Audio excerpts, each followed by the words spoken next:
시청자 여러분 반갑습니다. 6월 7일 월요일 수원학TV 톡 틈새 방송을 시작하겠습니다. 오늘 또 세 분의 글을 전해드립니다.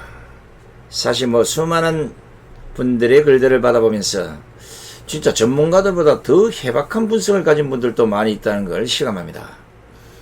그런데도 관심을 끌지 못하고 그냥 흐지부지 사장되는 그 경우가 상당히 많습니다. 그 이유는 내용이 너무너무 길거나 또 학문적인 내용들은 우리 독자분들이 잘 읽으려 하지 않는다는 이런 특성 때문인가 생각을 해봅니다. 방송 역시도 10분 이내 짤막한 것들에 관심을 많이 받고 있지만 정확히 말하면 우리가 새겨 듣고 공부를 해야 될 것은 정확한 분석을 통한 팩트, 이 지식 전달은 10분 안에 모두 담아낼 수 없기 때문에 선상TV를 비롯한 진실을 전하는 유튜버들이 고민을 할 겁니다. 그래도 한 번쯤 같이 생각해 볼 이유가 있는 글들은 될 수 있으면 틈새 방송을 통해서 전해드리고자 하니까 많은 시청을 부탁드리겠습니다. 오늘 첫 번째는 자기 집 살림이라면 정말 이리 할까요? 라는 무소속 윤상현 의원님의 글입니다. 빚 많은 집에 어느 날 보너스가 들어왔습니다. 그 생각 밖의 소득을 빚을 갚는 데 써야 할까요? 아니면 뽐내며 크게 쏘는 데 써야 할까요? 어느 쪽이 정말 품이 있는 가장일까요? 지난 1월부터 3월에 정부가 거둬들인 세금 수입이 당초 예상보다 19조 원이 늘어났습니다. 경기가 좋아져서 세금이 많이 거친 게 아닙니다. 부동산 시장과 주식 시장에 낀 거품 때문에 세금이 많이 거친 게 주된 요인입니다. 정부의 정책 실패 때문이라는 겁니다. 즉 정부 실패가 세수 증가로 이어진 것이죠. 이렇게 올해 더 거칠 정부의 망해 수입은 30조 원에 이를 것으로 보입니다. 그런데 정부는 이 추가 세수입을 재난지원금이라는 이름으로 전국민 여름 보너스로 뿌리겠다고 합니다. 이런 첫째, 국민 호주머니에서 나온 피같은 세수 보너스를 이용해서 문재인 정부가 나눠주는 여름 보너스라며 뿌리겠다고 하는 것으로 발상부터가 부도덕합니다. 자신들의 주머니에서 꺼내줘야 한다면 그래야 할까요? 둘째, 이 세수 증가분은 정부의 정책 실패로 인해 발생한 빵짝 증가분일 뿐입니다.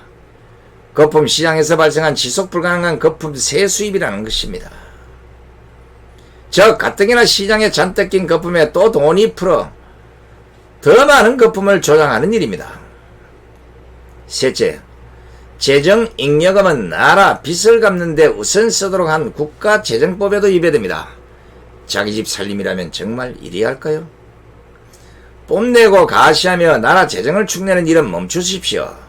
빚 많은 집의 가장과 같은 위치입니다. 빚부터 줄여가며 건전하게 재정 운용하십시오. 또 굳이 늘어난 세수를 쓸 요량이라면 그 대상을 생계 유지에 어려움을 겪고 있는 취약계층으로 제한해서 쓰는 게 도리가 아니겠습니까?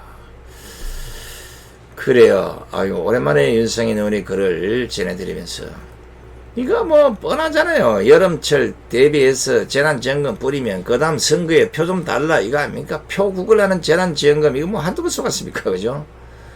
그리고 갑자기 세수가 이렇게 많이 거치는 것은 물론 이제 우리 윤상현 의원의 주장도 100% 맞습니다만은 이 정권이 상상지도 못하는 이런 것들을 과태료 벌금 이런 걸 다 올렸습니다.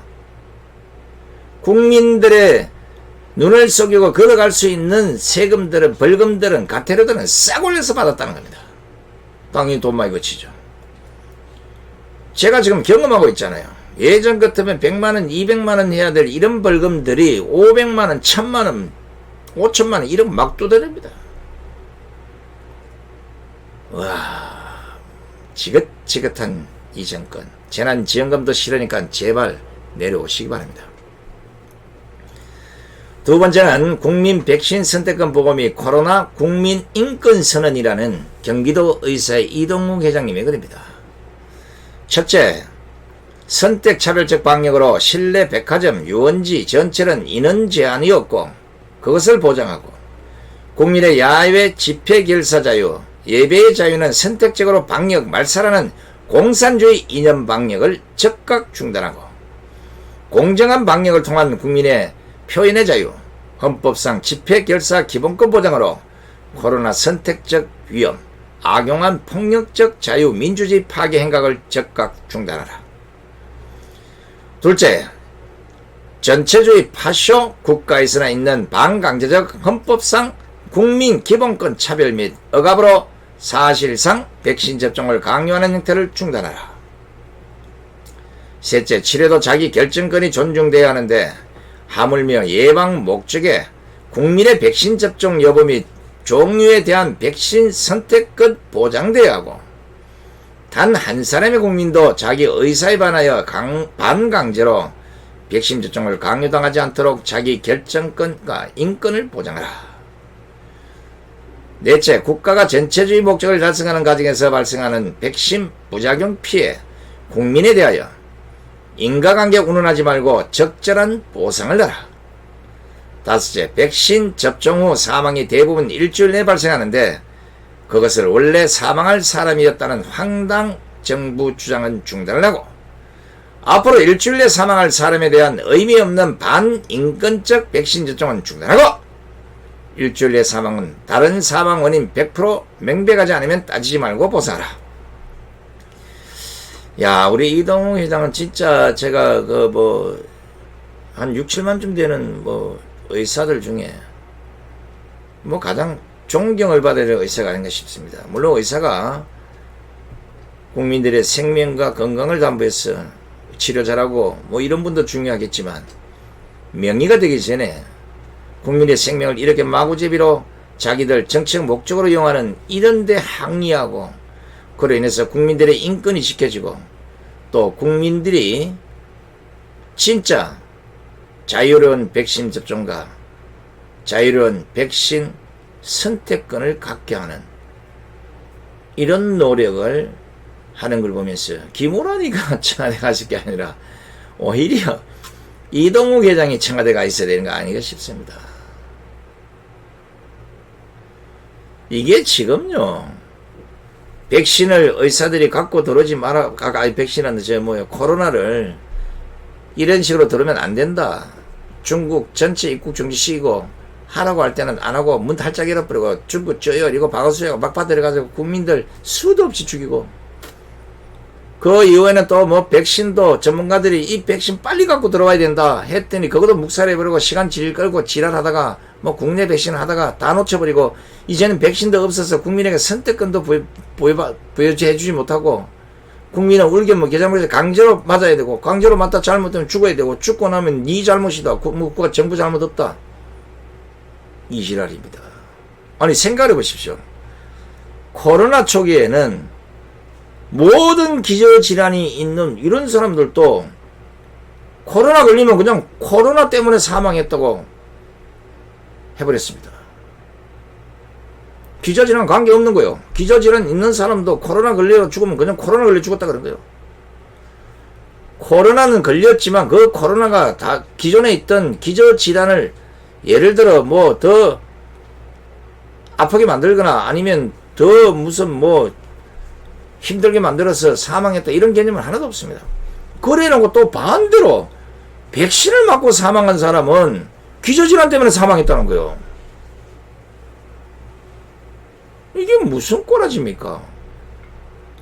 이런 정치적 방역을 하고 있으니 국민의 인권은 물론이고 국민의 생명권까지 이 정권이 개대 취급하고 있다는 사실, 이걸 오죽했으면 우리 이동욱 회장이 국민 백신 선택권 보험이 코로나 국민 인권 선언이라는 걸 본인 스스로 만들어서 국민들에게 홍보를 하고 있겠습니까? 이걸 많이 좀 퍼뜨려 주십시오. 국민들이 알아야 됩니다. 마지막으로 세 번째는 6월 7일 국민의힘 공정선거 참관기라는 강수정님의 글입니다. 자, 이 글은 하도 많아서 이게 누가 제일 먼저 썼는지 몰라서 시간상 보니 강수정님의 글이 맞는 것 같아서 제가 오늘 선택을 했습니다만, 뭐 민경우 의원도 있고 뭐 다양한 분들이 있더라고요. 후보자마다 한 명의 대리인이 모바일 투표 참관에 초대되었습니다. 오전 10시부터 시작했는데 먼저 과정을 녹음할 수 없도록 휴대전화를 수거하셨습니다. 선관위에서 하나의 화면을 보여주셨습니다. 전체 투표인단 중 몇 프로가 투표를 했는지 1분마다 업데이트되는 화면이었습니다.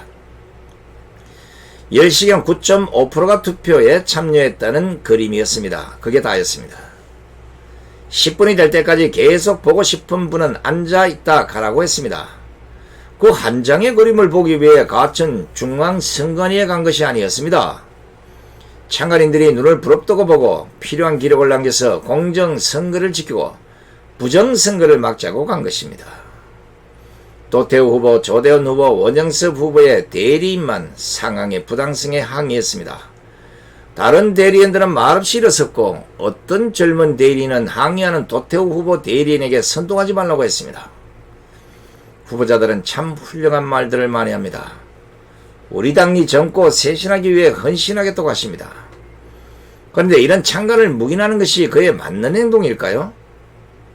후보자와 대리인들이 멀리 가천까지 참관하러 와서 전체 투표율 한 페이지를 보고 일어나는 장면에서 우리 당이 진정성을 회복해야 살아날 수 있다는 어느 후보의 간절한 호소가 떠올랐습니다. 야, 이래 되면 이번 선거도 이거 뭐 보나 마나 뻔한데요. 이거 자칫하면 이준석으로 갈 가능성이 상당히 높습니다. 아니 정당하고 뭐 이유가 없다면 처음부터 끝까지 못 보여줄 이유가 뭐가 있습니까? 그리고 모르면 하나 설명해 주면 되는 거고, 뭐 더더욱이나 그 참관인들 왜 갔어요 그게? 잘못됐으면 도태우 후보, 조대원 후보, 원영섭 후보의 대리인들처럼 부당성에 항의를 해서 우리가 이러려고 왔느냐? 진실을 보고 가야 됐다. 따지고 물었어야죠. 왜 다른 후보들 그 참관인들은 거기 가서 뭐 대가리 숫자 채우러 갔습니까? 하는 짓거리들이 이러니까 저 좌파들이 부정선거를 마음대로 하는 거고, 이번 이 당대표 선거를 통해서 또 한 번 부정을 저질러 보면 내년 대선은 100% 부정 저지릅니다. 저번 한교안 대표 그때 뽑힐 때 부정선거 소리 곳곳에 들렸습니다. 그래도 모든 사람들이 뭐 우파에 뭐 있으니까 뭐 그럴 리 있겠어 뭐 이랬지만, 그게 버릇이 되다 보니까 결국은 5구 대선은 물론이고 뭐 그전에 했지만 4.15 부정선거 이거 그냥 마음 놓고 해버린 거예요. 세상에 지금까지 드러난 수많은 그 증거를 보고도 아니라고 하는 이준석이나 하태경이나 유승민은 도대체가 이해가 안 됩니다. 저는 이것들이 부정선거에 의해서 한번 혼이 나와야 정신을 차립니다. 이래서 이 정당이 희망이 없다는 겁니다. 제발 이준석이가 돼서 당이 쪼개지는 모습 그대로 한번 보여주시기 바랍니다. 이러니까 국민혁명당이 만들어져서 진정한 우파의 목소리를 내겠다고 나오는 거 아닙니까? 지금 국민의힘 우파 정당으로 믿을 사람 몇 명이나 있겠습니까? 한번 선거 결과 두고 봅시다. 당이 어떻게 되는지 그 결과도 한번 두고 봅시다.